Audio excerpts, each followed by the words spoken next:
ሉሊትና ዳዊት ተገናኝተዋል። ዳዊትም እንግዲህ እንደምንም ብሎ አሳምኖ ሉሊትን ወደ ቤት መልሷታል።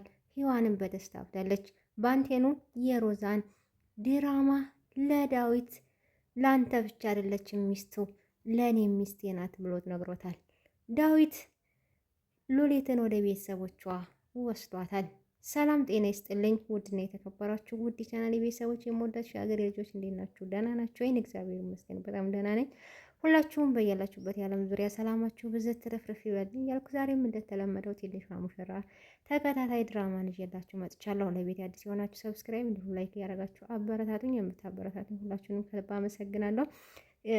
ትንሿ ሙሽራ ተከታታይ ድራማ እንግዲህ ልብ አንጠልጣይ እየሆነ መጥቷል። በጣም አጓጊ እየሆነ መጥቷል። የሮዛ ክፋትና ተንኮልም በዕለት ዕለት ጨምሯል። እንግዲህ ሔዋን በአንድ ፊት፣ ሉሊትም በአንድ ፊት እንዲሁም ደግሞ ባንቴኑ እንግዲህ በጣም የሚወዳት የሚያፈቅራት ሳይቀር በሮዛ ላይ በጠላትነት ተነስቶባል። ሮዛ ዳዊት ባንቴኑን እንግዲህ ጠላትነታቸው እንዲያበቃ እንደ ድሮ እንዲሆኑ ብትጠይቀውም ባንቴኑ ጥያቄዋን አልተቀበላትም። ይሄንና በዛሬው ክፍል ያለውን ነገር የምነግራችሁ ይሆናል። እስከ መጨረሻው ድረስ ትከታተሉኝ ዘንድ በአክብሮት እየጋበዝኩኝ ቀጥታ ወደ ቪዲዮ እንሄዳለን ማለት ነው።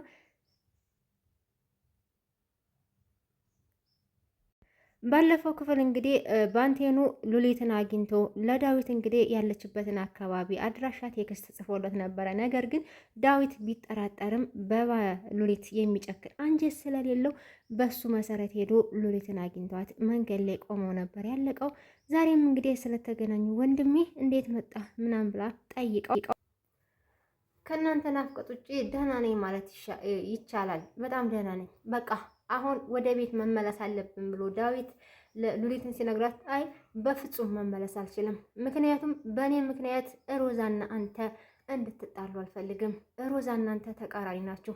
አንተ መልካምና ጥሩ ሰው ነህ። ምናልባትም እኔ ለመታገዝ ለመረዳት፣ አንተ ደግሞ ለመርዳት ለሰው ለማዘን አልተፈቀደልህ ይሆናል። ስለዚህ እኔ በፍጹም አልመለስም ብላ እንግዲህ አቋሟን ስትነግረው ሉሊት ዳዊት አንቺ ወደዛ ቤት ተመለሽ አልተመለሽ የኔና የሮዛን አብሮ መሆን ምን ያግደዋል? ስለዚህ የግድ መመለስ አለብሽ ብሎ እንዴትም አድርጎ እንግዲህ አሳምኖ ሉሊትን ወደ ቤት ይዟት ይመለሳል። ሮዛ እንግዲህ ባንቴኑን እንግዲህ ሰው እንዲከታተለው አድርጋ ነበረ። በዛ መሰረት መንገድ ላይ ተቀምጦ ታገኘዋለች። እሱም እንግዲህ በዚህ መልኩ ስላገኘሽኝ እድለኛ ነሽ፣ ባይሆን ኖሮ እገልሽ ነበር። ቆይ ለምንድን ነው የእናንተ ጠላትነታችን የማያበቃው? ትለዋለች ሮዛ ማለት ነው። እሺ እሱ ጥሩ ጥያቄ፣ ግን እንደ በፊት ስንት ጊዜ ነው የገደልሽኝ? ይላታል። አሁን የእውነቴን ነው፣ በፍጹም ምንም ነገር አላደርግም። አንቺንም የሚከታተለኝ የላክሽውንም ሰው እገላችኋለሁ። አሁን እዚህ ጋር በማግኘትሽ እድለኛ ነሽ። ከዚህ ካጠገቤ ጥፊ። ምናልባት እንድገልሽ ግደለኝ፣ መሞት እፈልጋለሁ ካልሽኝ በማንኛውም ሰዓት ደውይልኝ፣ እገልሻለሁ ብሏት እንግዲህ ካጠገቧ ጥሏት ይሄዳል። ሮዛ እንግዲህ ወደ ቤት ትሄዳለች። ሔዋንም ቁጭ ብላ እያለ ሉሊት ቤት ትመጣለች። በጣም ደስ ይላታል ሔዋን ማለት ነው። በቃ ቅፍ አድርጋ ትስማታለች። ኧረ ይበቃችኋል ብሎ ዳዊት እንግዲህ ሉሊትን ልብሷን መቀያየር እንዳለባት ማረፍ እንዳለባት ይነግራታል። ሔዋን ከሚገባው በላይ ደስ ብሏታል። እንዴት ነሽ ሉሊት ስላት በጣም ደህና ነኝ። በቃ የሮዛን ክፋት እዚህ ቤት እውነት ለመናገር መመለስ አልፈልግም ነበር፣ ግን ያው ለመታዘዝ ያክል ብዬ ነው። የሮዛን ክፋት ሳይ ወደዚህ መመለስን አልፈልግም ትላለች። አይዞሽ እሱንም ቢሆን ታልፊዋለሽ። አንቺ በጣም ጎበዝ ነሽ። እኔ ያለው እኔስ እዚህ አንበርክኮ ያቆየኝ ስትል ማለት ምን እያልሽ ነው ስትላት፣ አይ ዳዊት ብዙ ነገር ያደርጋል ለዛ ነው ብላ እንግዲህ ሔዋን ካፏ ያመለጣትን ወሬ ታስቀይታታለች። እንግዲህ ሉሊት ክላሷ ገብታ ትንሽ ካረፈች በኋላ እበር ላይ ቆማ እያለች ሮዛ ከውጭ ትመጣለች። ደግሞ አንቺ ምን ልትሰሪ መጣሽ? መምጣት አልፈልግም ነበር። ኧረ እባክሽ መምጣት አልፈልግም ነበር። ችጋር ሲፈራረቅብሽ እምትበይው ፍርፋሪ ስታጭ ነው አይደል ተመለሽው? ችጋራም ኮተታም ብላ ስትሰድባት እስከ ዛሬ ዝምታችን ሊገባሽ ይገባ ነበረ። አሁን ግን አልፈራሽም እኮ አንቺ ሉሊት ነሽ እኔን ሮዛ የምትናገሪ? አዎ አልፈራሽም። ምክንያቱም አንቺና ዴቭ በፍጹም አትገናኙም። የሰማይና የምድር ያክል ትራራቃላችሁ። ለሱ በፍጹም አትገቢም ስትላት ሂዋን እንግዲህ ሮዛ ሉሊትን በጥፊ ትመታታለች። አልፈራሽም፣ እስከ ዛሬ ድረስ በጣም ብዙ ነገር አድርገሽኛል፣ ከዚህ በኋላም አልፈራሽም ትላታለች። እስከ ዛሬ እንግዲው ምንም ነገር አላደረኩሽም፣ ሩባን እንኳን አላደረኩሽም። ስለዚህ በልብሽ እስከምትሳቢ ድረስ አለቅሽም ብላት ሂጂ ከዚህ ብላ እንግዲህ ሮዛ ግፍትር አድርጋት ሉሊትን ወደ ቤት ትገባለች ማለት ነው። ከዛ እንግዲህ ሉሊትም በነገሮች በዝምታ አሁንም ታልፋታለች። መኝታ ቤት ገብታ እንግዲህ ሮዛ በጣም ትናደዳለች፣ ትበሳጫለች። ምክንያቱም ምንም የገጠማት ነገር የለም። ያንኛውን ሞገስንም እንግዲህ ማጃጃል ብትጀምርም እሱም እንግዲህ ምንም እየሰራላት አይደለም። ከዛ ሂዋን ትገባና ቆይ አንቺ ምን አይነት ሰው ነሽ? እንዴት በዴብ ላይ እንደዚህ ትጫወቻለሽ? ለምንድን ነው አሁን ሰዓት ላይ እውነቱን የምትናገሪበት ሰዓት ነው? እስከ ዛሬ ብዙ ነገር አደረግሽው ብላ እንግዲህ ሂዋን ያለውን ነገር ዝግዝግ አድርጋ ትነግራታለች። ቆይ ባንቴኑ ፍርድ ቤት ሄዶ ቢከስ ምን የሚፈጠር ይመስልሻል? 3 ዓመት በትዳር እንዲሁም ደግሞ ረጅም ዓመት በፍቅር የቆያችሁ ሰዎች ናችሁ። አንዱ ትዳር ሳይቋጭ ሌላ ትዳር መመስረት። ቆይ አንቺ ማነሽ ለዴብ የምትቆረቆር? ማለት ምን ለማለት ሞክረሽ ምን ለማለት ፈልገሽ ነው ስትላት እንግዲህ ሂዋን ማለትማ ልል የፈለግኩት እኔ ነኝ ሚስቱ ያለሁት። እንደዛ ከሆነማ ያለውን እውነት መናገር ያለብሽ ይመስለኛል ስትላት እንግዲህ እኔ ልጄን ያላባት እንዲያድግ አልፈቅድም። ስለዚህ አንቺ አይመለከትሽ ውጭልኝ ብላ እንግዲህ ሂዋንንም ከክፍል ታስወጣና በሩን ትዘጋባታለች። ከዛ እንግዲህ ዴቭ ሉሊትን ወደ ቤተሰቦቿ ሊወስድ ሲያወራት ትሰማለች። ከዛ እንግዲህ እዛው ሞገስ ጋር ትደውልና በጣም ናፍቀሽኝ ነበረ ሲላት፣ አዎ እኔም ናፍቀሽኝ ነበረ ትላለች። እውነትሽን ነው ሲላት፣ አዎ እውነቴን ነው። ለማንኛውም አንድ የምስራች ልነግርህ ነው። ሉሊትን ወደ ቤተሰቦቿ ይዟት እየመጣ ነው ዴቭ። ስለዚህ አሁን የምስራች የምሰማበት ሰዓት ነው።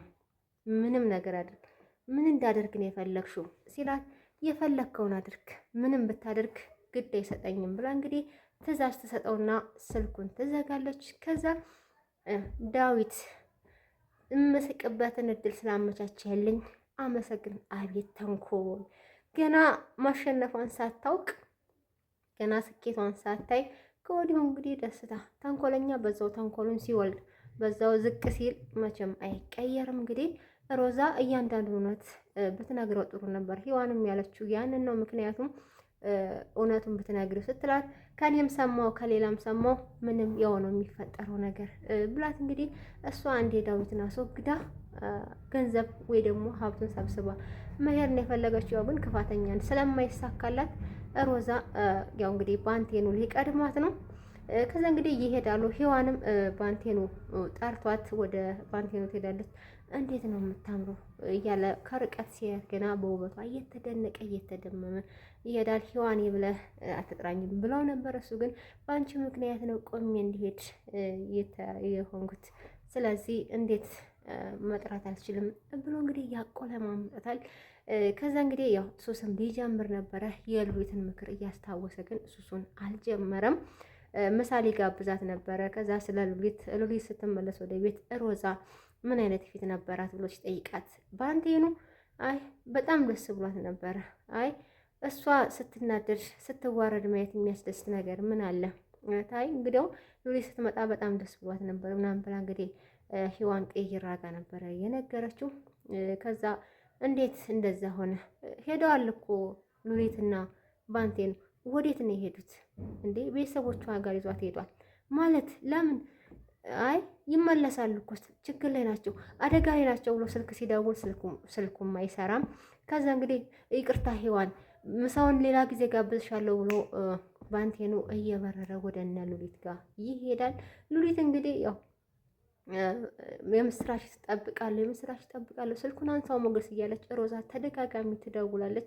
መጨረሻ ላይ ሲያነሳላት አንቺ ነሽ አይደል ለፖሊስ የጠቆምሽው ብሎ እንትን ሲላት እንግዲህ ያው ሞገስ በፖሊስ ይያዛል። ሉሊትና ዳዊት ቤተሰቦቿን ጠይቀው በሰላም ይመለሳሉ። ገና በር ላይ ገባ እንዳሉ እንግዲህ ባንቴኑ ለዳዊት ይደውልለታል። እንደ በፊት እንደማትደበቅ አምናለሁ፣ ስለዚህ ያልከኝ ቦታ እመጣለሁ ቴክስት አድርግልኝ ብሎ ያለበትን አድራሻ ባንቴኑ ይነግረዋል። በቃ መጣሁ ብሎ እና ሉሊትን ካስገባ በኋላ ዳዊትና ባንቴኑ ይገናኛሉ። ባንቴኑም ቆይ አንተ ምን አይነት ሰው ነህ ብሎ ሲጠይቀው ሮዛ ልጄን እኮ ልታስወርድ ነበረ። በፍጹም ያንተ ሚስት ብቻ አይደለችም ሮዛ የኔ ሚስት ናት ሲለው ድራማው እንግዲህ የዛሬው ክፍል እዚህ ላይ ያበቃል። ቀጣዩን ክፍል እዤላችሁ የምመጣ ይሆናል። ከወደዳችሁት ላይክ፣ ሼር፣ ሰብስክራይብ አድርጉኝ። ሀሳብ አስተያየት ካላችሁ ኮመንት ላይ ጻፉልኝ። በቀጣይ እስከምንገናኝ ሁላችሁንም እወዳችኋለሁ፣ አከብራችኋለሁ። አበረታቱኝ። አገር ቤት ነው ያለሁት። ሰላም ለሀገራችን፣ ፍቅር ለሕዝባችን።